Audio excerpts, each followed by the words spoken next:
வேண்டும், திராவிட இயக்கத்தினுடைய கோட்பாடு எந்த அளவிற்கு இந்த மண்ணுக்கு தேவை என்பதை சொல்லுவதற்காக தான் இந்த புத்தகத்தை எடுத்து வந்தேன். இது ஏஎன் சட்டநாதன் அவர்கள் எழுதிய புத்தகம். ஏஎன் சட்டநாதன் யாருன்னு கேட்டீங்கன்னா, நம்முடைய முத்தமிழறிஞர் கலைஞர் அவர்களால் பிறப்பிக்கப்பட்ட முதல் பிற்படுத்தப்பட்டோர் ஆணையம், தமிழ்நாடு பேக்வர்ட் கிளாஸ் கமிஷனுடைய அந்த ஆணையத்தின் தலைவராக இருந்தவர் ஏஎன் சட்டநாதன் அவர்கள். அது மட்டும் அவருடைய அடையாளம் கிடையாது. இந்த புத்தகத்தினுடைய பெயர் பிளைன் ஸ்பீக்கிங் எ சூத்ரா ஸ்டோரி. வெளிப்படையாக நான் சூத்திரன் தான் என்பதை சொல்லி அவர் புத்தகம் எழுத வேண்டிய அவசியம் என்ன? பார்ப்பன கொடுமையில் நான் சொன்ன நியூ இந்தியா வரலாறோ அல்லது ஆத்மஞான சபையோ ஹோம் ரூலோ எப்பயோ நடந்ததாக நமக்கு தெரியும்.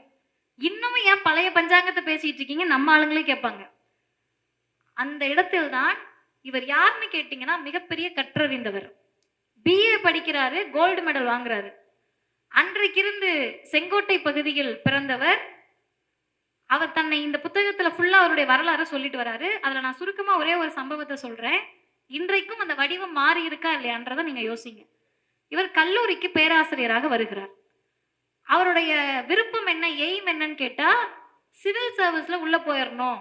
இந்தியன் சிவில் சர்வீஸ் ஐசிஎஸ் அப்ப தேர்வு, ஐசிஎஸ் தேர்வு எழுதி உள்ள போயிடணும்ன்றதான் அவருடைய விருப்பம். ஆனா அதுக்கு முன்னாடி குடும்ப சூழல் காரணமாக கிடைத்த வேலையை செய்வோம்னு சொல்லி மதுரையில ஒரு கல்லூரிக்கு வேலைக்கு போறாரு. கல்லூரிக்கு வேலைக்கு போன சம்பவங்கள் எல்லாம் அவர் விவரிக்கிறாரு.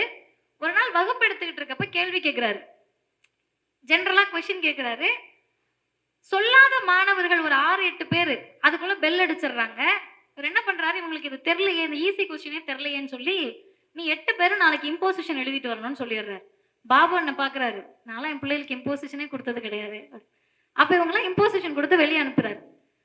அடுத்த நாள் இம்போசிஷனா நமக்கு தெரியும், எழுதி பழக்கப்பட்டிருப்போம். தப்பா சொல்லிட்டோம்னா அதே விஷயத்த எழுதிட்டு வரணும். ஆனா நம்ம ஆட்கள் இம்போசிஷன் எழுதுனதை விட ஜெய் ஸ்ரீராம்னு இம்போசிஷன் எழுதுனது தான் அதிகம். எதுக்கு எழுதுறோம் நமக்கு தெரியுமா? தெரியாது. இப்ப இதை அப்படியே வச்சு யோசிச்சு பாருங்க.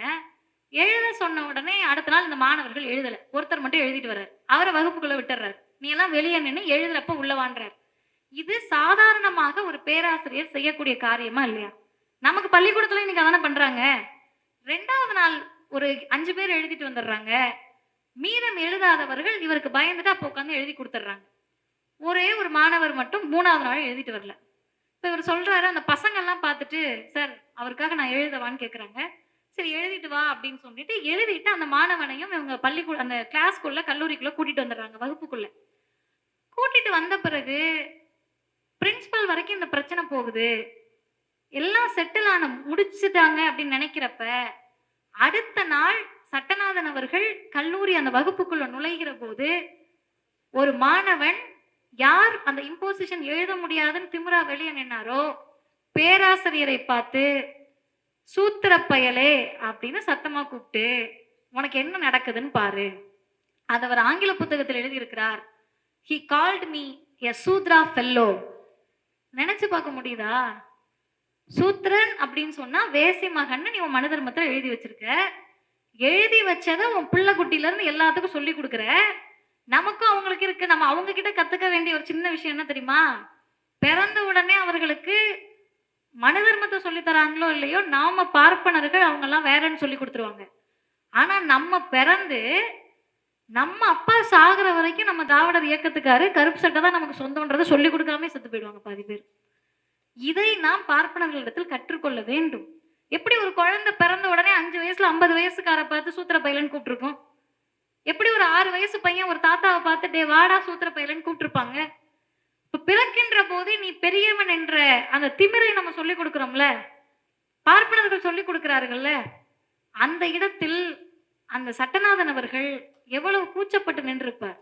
பிஏல கோல்டு மெடல், ஐசிஎஸ் எக்ஸாமில் பின்னர் வெற்றி பெற்று சட்ட கமிஷனுடைய தலைவராக ஆனவருக்கு எவ்வளவு அறிவு இருந்திருக்கும்.